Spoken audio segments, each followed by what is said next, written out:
शंकर कर रहे हैं कि दुनिया की निगाह में ये लगता है कि शंकर भगवान दक्ष प्रजापति के दामाद हैं।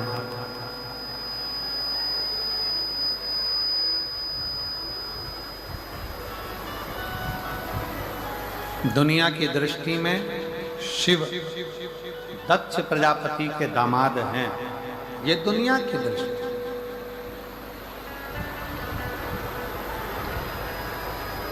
पर भगवान शंकर कहते हैं कि ये दक्ष प्रजापति भले मेरे ससुर रिश्ते में लगते हों, पर शिव जी कहते हैं कि संसार सागर में जितने जन्म लेते हैं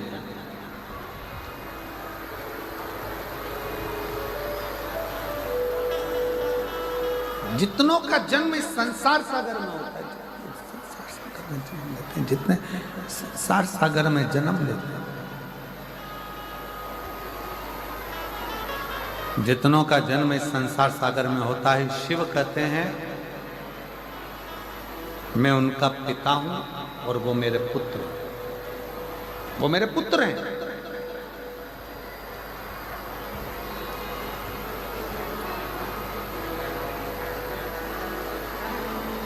एक बहुत बड़ा पद मिल जाता है तो हो सकता है कि लोग अपने पिता को भूल जाएं। एक बहुत बड़ा सिंहासन मिल जाए तो हो सकता है कि लोग अपने बुजुर्गों को भूल जाएं। बहुत बड़ी प्रतिष्ठा मिल गई, पद मिल गया, धन मिल गया, सत्ता मिल गई तो हो सकता है लोग अपने माता पिता को भूल जाएं। पर शिव महापुराण की कथा कहती है कि बच्चे भले अपने माता पिता को भूल जाएं, पर माता पिता अपनी औलाद को कभी नहीं भूलते, वो अपनी औलाद के लिए हमेशा तत्पर खड़े रहते हैं, हमेशा। एक चरित्र आता है कि एक बेटा अपने पापा से कहता है, पिताजी से कहता है,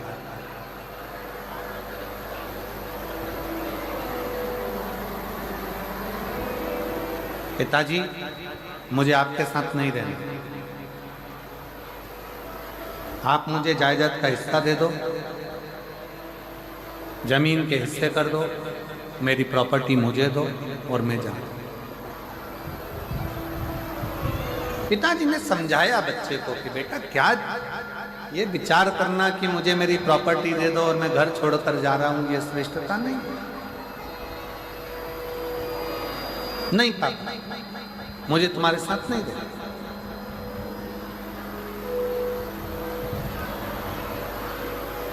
आप तो मेरी प्रॉपर्टी का हिस्सा दीजिए और मुझे जाने दीजिए।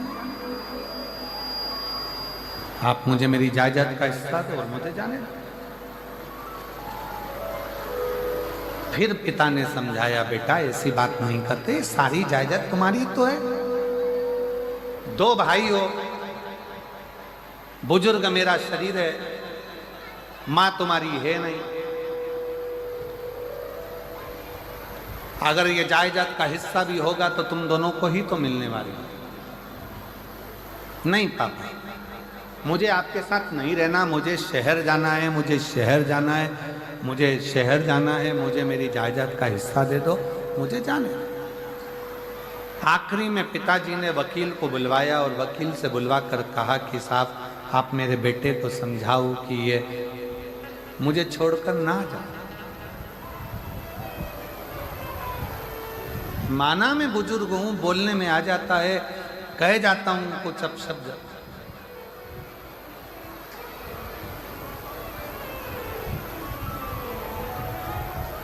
वकील ने समझाया बेटे को कि देखो ये सब तुम्हारा ही है, आज बाप है, पिता है, सब तुम्हारा है, क्यों ऐसा सोचना, क्यों शहर जाना, क्यों छोड़कर जाना। नहीं नहीं, मुझे जाना, मुझे यहां नहीं रहना। आखिरी में वकील ने भी समझाया, गांव के लोगों ने समझाया, बेटा नहीं माना और अपना हिस्सा लिया और चल शहर में गया तो बहुत दोस्त मिल गए।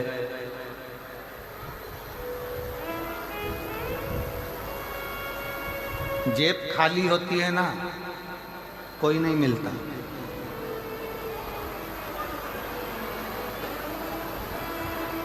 जेब खाली होगी तो कोई नहीं मिलेगा।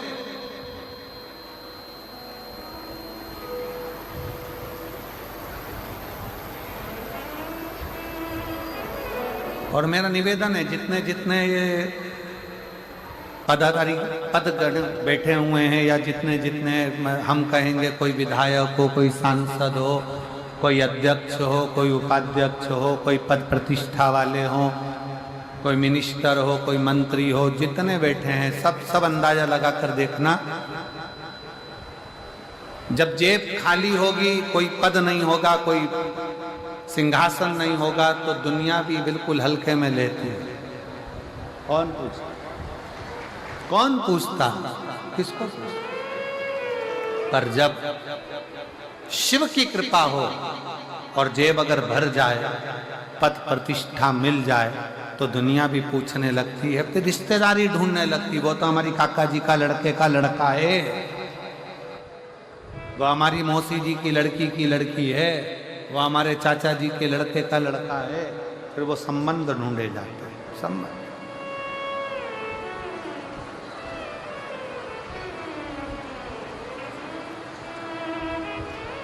पिता ने समझाया, वकील ने समझाया, रिश्तेदारों ने समझाया, पर नहीं माना। शहर चले गया, जमीन बेचकर पैसा जेब में रखकर लेकर गया था, तो जेब भी भरी थी, बैग भी भरा था, तो रिश्ते भी बहुत सारे हो गए, दोस्त बन गए, नातेदार, कुटुंब, कबीले सब बन गए। किसी ने उसको मदिरा में लगा दिया, किसी ने उसको वेश्यन में लगा दिया, कोई ने गलत भोजन में लगा दिया, गलत।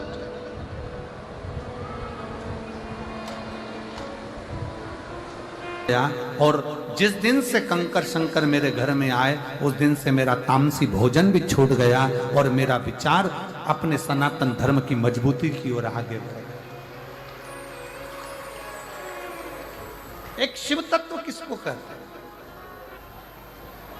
भगवान शंकर की कथा कर रही है, उस बेटे ने अपना जीवन बेकार कर लिया, जो धन था जेब में सारा की सारा व्यर्थ में कमाना प्रारंभ कर, व्यर्थ बर्बाद हो गया। धन कुछ नहीं बचा, संपदा कुछ नहीं बची, पैसा कुछ नहीं बचा। तब आखिरी में उसने विचार करा कि अब करूं तो करूं का, कहाँ जाऊं, क्या करूं, किससे मिलूं, किसको बोलूं, क्या करूं। तब वो सब बर्बाद होने के बाद में जितना धन था वो सब खत्म होने के बाद फिर अपने गांव पिता के पास गया। उसको लगा कि पिताजी मुझे रखेंगे नहीं,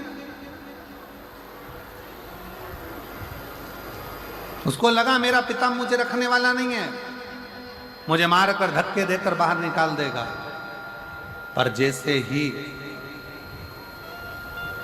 ही पिता ने अपने बेटे को देखा कि बेटा 2 साल के बाद आया है और पूरा बर्बाद होकर आया है, पिता ने अपनी बाहें फैलाई और अपने बेटे को गले से लगा लिया। बेटा कहता है, पापा मैंने अपना जायदाद का पूरा हिस्सा खत्म कर दिया, समाप्त कर दिया, उसके बाद भी तुम मुझे गले लगा रहे हो। पिता कहते हैं, बेटा जायदाद तो फिर बन जाएगी, अगर बेटा मेरे पास में है तो ये समझना कि ये प्रॉपर्टी बनाने में देरी नहीं लगेगी, ये प्रॉपर्टी बनाने में देरी नहीं लगेगी। जैसे एक पिता अपने बिछड़े हुए पुत्र को वापस प्राप्त कर लेता है, शिव महापुराण की कथा कहती है, ऐसा ही मेरा देव अधिदेव महादेव, मेरा शंकर ओघड़ी अपनी बाहें पसार कर बैठा हुआ है कि जिस समय पर तुम दुनिया से ठोकर खा लो, दुनिया तुम्हें धक्के दे दे, दुनिया तुमको अपशब्द कह दे, ताना दे दे, आड़ा टेढ़ा कह दे, दुनिया के धक्के जब तुम खा लो, मेरा शंकर कहता है उसके बाद एक बार 1 लोटा जल लेकर मेरे मंदिर तक आ जाना, तुम्हें तुम्हारा बाप हाथ पकड़कर पार लगा ही देगा, तुम्हारा पिता तुम्हें पार लगा।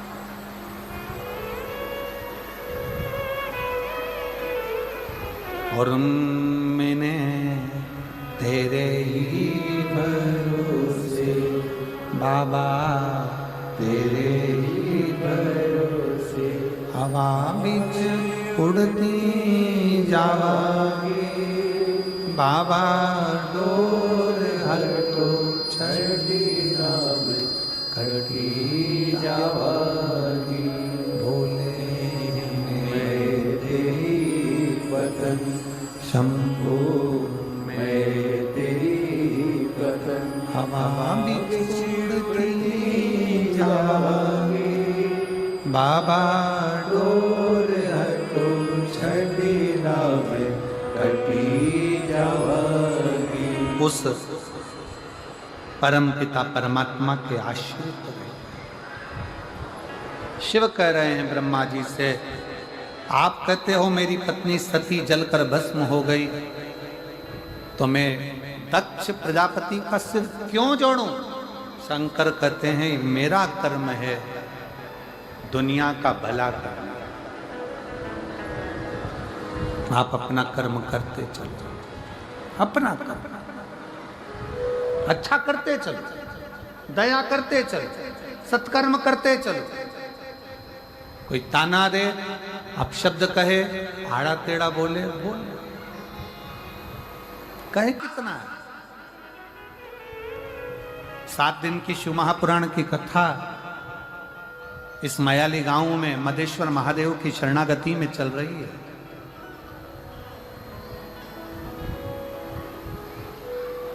हो सकता है कि आपको थोड़ा चलना पड़े, किराया भी लगे, गाड़ियों से आना भी पड़े, पर प्रयास करना कि 7 दिन की कथा यदि आपकी जिंदगी में पंडाल में बैठकर आप श्रवण कर लें तो ये निश्चित है कि एक ना एक दिन आपका भी पत्र इस व्यासपीठ पर जरूर होगा।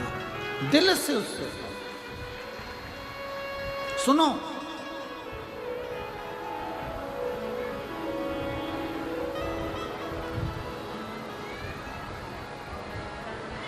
भगवान देवादिदेव महादेव भगवान शंकर कहते हैं कि हमें अपना कर्म करना। दक्ष प्रजापति का सिर बकरे का लगा दिया, यज्ञ पूर्ण हो गया, सती मैया हिमालय राज के घर में जन्म ले ली, माता पार्वती के नाम से विख्यात हो गई और मां पार्वती के रूप में पार्वती का जन्म हुआ। शिव जी के साथ उनका मंगल विवाह हो रहा है।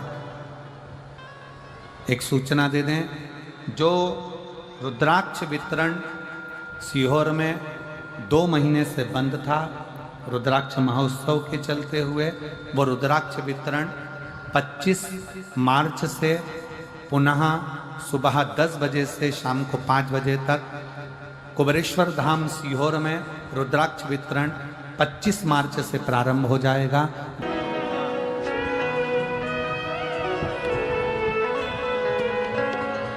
पार्वती जी भगवान शिव जी के गले में जयमाला पहना रही हैं, जोरदार ताली बजाकर स्वागत करिए। भगवान शंकर माता पार्वती जी के गले में जयमाला पहना रहे हैं, जोरदार ताली बजाइए। हर हर। भगवान शंकर का मंगल विवाह यहाँ हुआ है।